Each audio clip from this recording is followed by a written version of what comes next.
you're kind of bringing up what the city and the DDA and their different views on this. And so tell me, what is the relationship between the city and the DDA as you see it now and maybe as you would like to see it? The paper relationship between the city and the DDA, or the real? Well, sometimes it seems that there's a power struggle. There's a power struggle, there's a financial struggle, and that's what I mean. Yeah. How do you see that relationship? I mean, in my time on the DDA, I've seen it as a very bad relationship, really. I haven't seen it. I see a great willingness on the DDA's part in being a good partner with the city. And in saying that, we understand what our role is. We're created by the city. We could be disbanded by the city. We have oversight by the city. We know that we're not completely independent, and we know that the city. We need the city, and the city needs us. I feel like the city itself has not always been a good partner with the DDA. There's been a lot of expectations. I just feel like there could be a better way of working with each other than there really has been. It just seems rather frustrating to me that a lot of it gets played out rather politically, and I myself am guilty for that as well. I mean, if that's the way it's going to be played, then you say the thing the loudest that you can say it.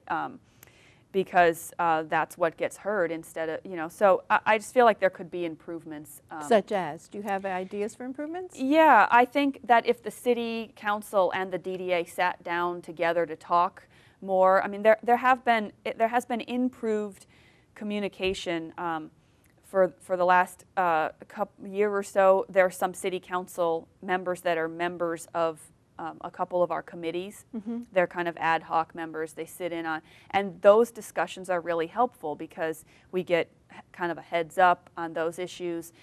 We can give them information to take back. I don't think the city council has a mechanism to receive that information, though. I mean, they're doing so many different things that it's understandable why they wouldn't, take right. time to say, okay, well, this council member went to hear from the DDA. What did they have to say? But it would really benefit, I think, the relationship if there were a lot more talking back and forth between the two bodies. Can you?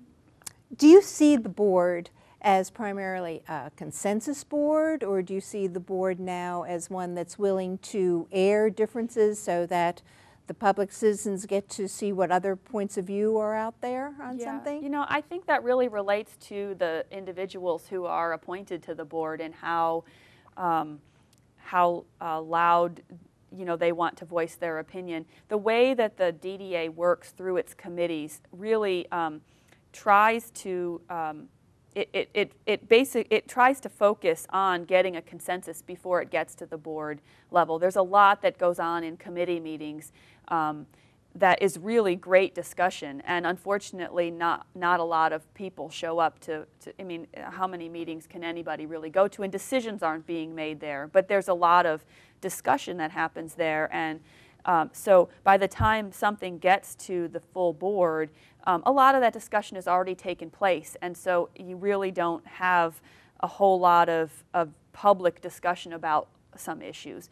But I think lately there's been some big difference of opinions, and people who, board members who aren't afraid to challenge somebody else in the board meeting. And so what I've heard is that, maybe 5 years ago, 6 years ago, the board had been more harmonious in that they all kind of got on the same page, and that's not really the case anymore, that we have a little more conflict and some more dissension. And maybe it gives, I think, the public, personally speaking, a little bit of insight, to understand more, what is going on.